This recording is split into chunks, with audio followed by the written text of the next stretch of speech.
Wagize neza guhitamo gukurikira Day to Day TV. Uyu ni umwanya w'ibyiriwe bivuga mu itangazamakuru. Ngende Marie Joseline Nyituriki. Dore ingingo z'ingenzi tugiye kwibandaho. Mu gihugu cya Kenya, abarimu batatu b'amashuri yisumbuye bahagaritswe bazira kurya ibiryo by'abashyitsi. Mackenzie ushinjwa urupfu rw'abarenga 240 nagirwa umwere ngo azakomeza afungwe. Naho Perezida Museveni yanduye COVID-19. Intasi za Repubulika ya Demokarasi ya Kongo zasatse urugo rwa Moise Katumbi. Turaza kandi no kwambuka amazi magari tubwira ko Papa Francis yabazwa amara. Aya makuru kimwe n'andi yose reka tuze tuyarambure. Ikaze. Perezida wa Uganda Yoweri Kaguta Museveni yanduye COVID-19 gusa bivugwa ko ubuzima bwe bumeze neza kandi ko ari bukomeze inshingano ze nk'ibisanzwe mu gihe ari kuvurwa. Ku mugoroba wo kuwa gatatu nibwo umunyamabanga uhoraho muri Minisiteri y'Ubuzima Diane Atwime yavuze ko Perezida Museveni yapimwe agasanganwa COVID-19 nyuma yo kugaragaza ibimenyetso birimo ibicurane. Ati arakomeza gukora inshingano ze nk'ibisanzwe mu gihe yakubahiriza amabwiriza. Ku manywa yo kuwa gatatu nyuma yo kugeza ijambo ku Inteko Ishinga Amategeko nibwo byatangiye gukekwa ko Perezida Museveni yaba yanduye COVID-19 aho yavugaga ko mu gitondo yaramutse yumva imbeho ari naho yahereye asaba ko bamupima COVID-19. Icyo gihe yavugaga ko ibipimo bibiri byaherukaga gufatwa byari byagaragaje ko ameze neza kategereje kapima bwa gatatu. Ubwo yari mu Nteko Ishinga Amategeko, Perezida Museveni yagize ati ndakeka ko ari corona, niyo mpamvu mwabonye njye na Madamu Jeannette Museveni twaje mu modoka zitandukanye. Amabwiriza akaze yo kwirinda COVID-19 yakuweho muri Uganda muri Gashyantare umwaka wa 2022. Twerekeje mu gihugu cya Kenya, abarimu batatu b'amashuri yisumbuye bahagaritswe bazira kurya ibiryo by'abashyitsi. Abarimu batatu bo mu ntara ya Nandi mu gihugu cya Kenya bahagaritswe na komisiyo ishinzwe abarimu kubera imyitwarire idahwitse irimo kurya ibiryo by'abashyitsi no gusindira ku ishuri. Iyi myitwarire idahwitse yagaragaye kuri abo barezi mu matariki atandukanye muri Werurwe uyu mwaka ku ishuri ryisumbuye rya Lewomoko. Ku wa 13 Werurwe abo barimu batatu binjiye mu biro by'umuyobozi w'ikigo ku ngufu maze barya keke yose yari irimo ndetse banywa n'amata yari arimo, barangije barasakuza bati ubutegetsi ni ubwacu. Inyuma y'iminsi 3 kandi ku wa 16 Werurwe 2023 abo barezi binjiye mu gikoni barya inkoko zari zagenewe abashyitsi. Iyi myitwarire yaje gukomera ubwo bari mu nama y'ishuri bagatangira kuririmba indirimbo z'intambara ndetse abo barezi basabira umuyobozi w'iryo shuri Matayo Kuriri kwimurwa kuko ngo yari umunyamahanga. Nyuma umuyobozi yarimuwe ajyanwa ku kindi kigo naho abarezi bo bahagarikwa na komisiyo ishinzwe abarimu kugira ngo hakorwe iperereza. Ibyo ariko byaje guhindurwa n'urugaga rw'abarezi b'amashuri abanza n'ayisumbuye mu gihugu cya Kenya ruvuga ko rwahaye iminsi 21 abaregwa ngo bandike ibaruwa bisobanura ku byo bashinjwa ariko bakaba batari kubikora. Mackenzie ushinjwa urupfu rw'abarenga 240 nagirwa umwere ngo azakomeza afungwe. Mu gihugu cya Kenya inkuru y'abapfuye bategetswe na Pasiteri Paul Mackenzie ikomeje kuba uruhererekane aho kuri ubu havugwa ko ngo niyo uyu mugabo urukiko rwamugira umwere azakomeza gufungwa. Ibi byagarutsweho n'umunyamabanga wa leta muri Minisiteri y'Umutekano w'imbere mu gihugu Kithure Kindiki aho yashimangiye ko uyu Mackenzie agomba kuzafunga ubuzima bwe bwose, anasaba Imana ko yakomeza kumwongerera imyaka kugira ngo azakore uburoko neza ari mu gihome. Uyu Kithure avuga ko igikorwa uyu mupasiteri yakoze kugeza ubu kimaze guhitana abagera kuri 242 kiruta kuri cyakozwe n'imitwe y'iterabwoba cyabaye mu myaka 10 ishize mu gihugu cya Kenya. Ati Mackenzie ntazava muri gereza, azamara y'ubuzima bwe bwose. Turasanga Imana ngo imwongerere indi myaka kugira ngo bibere akarorero abanyakenya. Azakomeza gufungwa kugeza apfuye, niba azajya kwa Satani cyangwa ku Mana mu gihe yihannye bizaterwa nawe. Yashimangiye ko niyo urukiko rwagira Mackenzie umwere azakomeza gufungwa, yihanangiriza abacamanza ko badakwiye kumurekura nk'uko ngo bajya babibwira umuntu runaka ari umwicanyi ariko bakarengaho bakamurekura.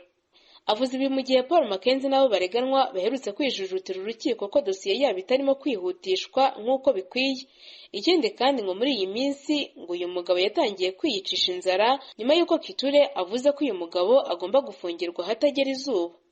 Paul Mackenzie ashinjwa kugira uruhare mu mfu z'abayoboke be basengeraga mu rusengero rwe rwitwa Good News International Church nyuma y'uko ngo abategetse kwiyiriza ubusa iminsi 40 kugira ngo basange Yesu.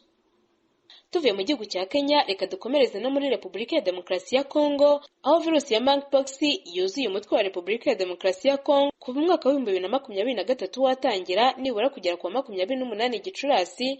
Muri Repubulika ya Demokarasi ya Kongo hamaze kuboneka abantu banduye virusi y'ibicurane by'inkende izwi nka monkeypox, aho bibarwa ko bangana na 70% by'abo yagaragayeho mu mwaka wa 2022. Intara ya Ekwateri niyo irimo umubare munini w'abanduye iyi virusi kuko bangana n'1,075 bihwanye na 27%, mu gihe muri Sankuru hari abantu 880 banduye iyi virusi. Abo yibasiye cyane n'abari hagati y'imyaka 15 kuko bangana na 33.1%, mu gihe abapfuye nabo bari muri icyo kigero kuko bangana na 34.8%. Uwanduye monkeypox ashobora kuyimara n'ibyumweru 2 kugeza kuri 4, ndetse bishobora kugaragara nyuma y'umunsi wa 5 n'uwa 21. Ibimenyetso bishobora kugufasha gutahura ko wanduye iyi virusi harimo kugira umuriro mu buryo buhindagurika, kuribwa umutwe, uburyaryate mu mikaya, kubabara umugongo, kumva imbeho nyinshi, umunaniro ndetse no kuzana uduheri n'utubyimba duto tumeze nk'ibibembe cyangwa ibihara ku ruhu rwawe. Mu gihe utangiye kugira umuriro bitewe na monkeypox, nyuma y'umunsi umwe kugeza kuri 3 utangira kweruruka cyane, kuva mu maso ukaba wanagira udusebe ku buryo bukwirakwira umubiri wose. Intasi za Repubulika ya Demokarasi ya Kongo zasatse urugo rwa Moise Katumbi. Abakozi b'urwego rushinzwe ubutasi bwa gisirikare muri Repubulika ya Demokarasi ya Kongo kuri uyu wa 4 basatse urugo rw'umunyapolitike Moise Katumbi Chapwe. Uru rugo rwa Moise Katumbi abakozi ba ANR basatse ruherereye mu gace ka Ngaliema i Kinshasa nk'uko byamejwe n'umunyamategeko. Uyu ubwisaka ryari ririmo rikorwa yagize ati abakozi b'urwego rw'ubutasi kuri ubu barimo gusaka urugo rwa Moise Katumbi, aho n'abagize itsinda rye bamaze iminsi bacumbitse. Umunyamategeko wa Katumbi yamaganye icyo yise urugomo rw'abadacogora ubutegetsi bw'i Kinshasa bukomeje gukorera umukiriya we. Umwe mu bantu ba hafi ya Katumbi yabwiye itangazamakuru ryo muri Kongo ko ubwo urugo rw'umunyapolitiki rwasakagwa atarahari. Kwa Moise Katumbi hasatswe nyuma y'iminsi mike ubutasi bwa Repubulika ya Demokarasi ya Kongo butaye muri yombi Salomon Kalonda usanzwe ari umujyanama we bwite. Uyu mugabo leta ya Kongo imushinja kugirana umubano na bamwe mu bayobozi b'umutwe wa M23 ndetse n'abasirikare bakomeye bo mu Rwanda mu rwego rwo gucura umugambi wo guhirika ubutegetsi bwa Perezida Tshisekedi. Katumbi nawe ku rundi ruhande, guverinoma ya Kongo imushinja kuba yaranze kwamagana u Rwanda ishinja guha ubufasha M23, ibyo uyu munyapolitike ahakana yivuye inyuma akavuga ko yatangiye kurwamagana na mbere y'abarimo Tshisekedi. Ubutegetsi bwa Tshisekedi burashaka gushora Repubulika ya Demokarasi ya Kongo mu mvururu. Ni ibyavuzwe na Lamuka. Ihuriro Lamuka rihuriweho n'amashyaka atavuga rumwe n'ubutegetsi bwa Tshisekedi muri Repubulika ya Demokarasi ya Kongo rirashinja ubutegetsi bwa Tshisekedi kugambirira gushora igihugu mu muriro n'amaraso. Nibyatangajwe na Mathieu Karere kuri ubuyoboye ririya huriro ibarizwa mu munyapolitike Martin Fayulu. Abadepite bo mu ishyaka UPDS rya Tshisekedi muri iki cyumweru batuye umushinga w'itegeko ryemera ibyicaro by'amatora y'abagize inteko ishinga amategeko, ay'abaguverineri b'intara, ay'abayobozi b'imijyi, ay'abamakomine ndetse n'ab'inzego z'ibanze. Ni itegeko ryamaganiwe kure na opozisiyo ikavuga ko rigamije gufasha ubutegetsi buriho kugundira ubuyobozi. Iri huriro ryasabye amahanga kotsa igitutu komisiyo y'amatora kugira ngo amatora ateganyijwe muri Repubulika ya Demokarasi ya Kongo mu mezi 6 ari imbere azabe mu mucyo. Ryunzemo riti Lamuka ifasha umwanya ngo yibutse abanyagihugu ndetse n'amahanga ko intego ya Bwana Tshisekedi ari ugukomeza guteza ibibazo mu nzego z'ubuyobozi mu rwego rwo gushora igihugu cyacu mu mvururu ndetse no kudatera imbere kuva cyabona ubwigenge. Mu Ukuboza uyu mwaka nibwo muri Repubulika ya Demokarasi ya Kongo hazaba amatora rusange arimo n'ay'umukuru w'igihugu. Uwahoze ari icyegera cya Kabila yahishuye uko bahaye ubutegetsi Tshisekedi atatsinze. Jambo Yuriyongora wahoze ari umujyanama wihariye wa Perezida Joseph Kabila mu bijyanye n'umutekano yahishuye ko Tshisekedi atigeze atsinda amatora ya perezida yo mu mwaka wa 2018 ahubwo ngo habayeho kubyumvikanaho n'uruhande rwa Kabila. Ruyongora yabitangaje muri iyi minsi aho amashusho amugaragaza imbere y'abantu bikekwa ko ari abanyamakuru asobanura uko byagenze ngo Tshisekedi agere ku butegetsi. Ibyavuye mu matora ya perezida ya 2018 bigaragaza ko Tshisekedi ariwe waje ku mwanya wa mbere agakurikirwa na Martin Fayulu wahabwaga amahirwe menshi, mu gihe ku mwanya wa gatatu haje Emmanuel Ramazani Shadari wari watanzwe n'ishyaka rya Kabila. Ruyongora yahishuye ko Tshisekedi atari yatsinze amatora ahubwo ngo habayeho kumvikana n'uruhande rwa Kabila. Ati noherejwe kujya kuganira na Fayulu arampakanira ambwira ko ntabyo kumvikana ati ningera ku butegetsi nzabashyira muri gereza. Tujya kureba rero Felix Tshisekedi niko ubutegetsi bwe bwaje. Ibyavuzwe na Ruyongora bije bikurikira ibyo Perezida Emmanuel Macron yavugiye mu ruzinduko aherukamo i Kinshasa muri Werurwe uyu mwaka. Icyo gihe Macron yasubizaga Tshisekedi wagaragaje ko atishimiye amagambo wahoze ari Minisitiri w'Ububanyi n'Amahanga w'Ubufaransa Jean-Yves Le Drian yigeze kuvuga ashimangira ko amatora yashyize Tshisekedi ku butegetsi yabayeho uburiganya. Mu kwisobanura Macron yagize ati nyakubahwa Perezida, ibyo bintu tuzi aho bituruka, tuzi uburyo amatora yakozwemo. Kiliziya Gatolika muri Repubulika ya Demokarasi ya Kongo ubwo amatora ya perezida yarangiraga mu mwaka wa 2018 yatangaje ko ifite ibihamya by'uko Tshisekedi atari we watsinze ayo matora, icyakora yarushijwe imbaraga n'ubutegetsi bwa Kabila bwari bukomeye kuri Tshisekedi. Ibijyanye n'uko Tshisekedi atatsinze amatora byatangiye kwiyongera ubwo Tshisekedi yashwanaga n'impuzashyaka FCC ya Kabila akanasesa guverinoma bari bahuriyemo, bikarangira Tshisekedi ashinze irindi huriro yise Union Sacrée. Mu gihe manda ya Tshisekedi ibura amezi 6 ngo irangire, ntabwo Kabila n'ishyaka rye bagaragaza uruhande bahagazemo.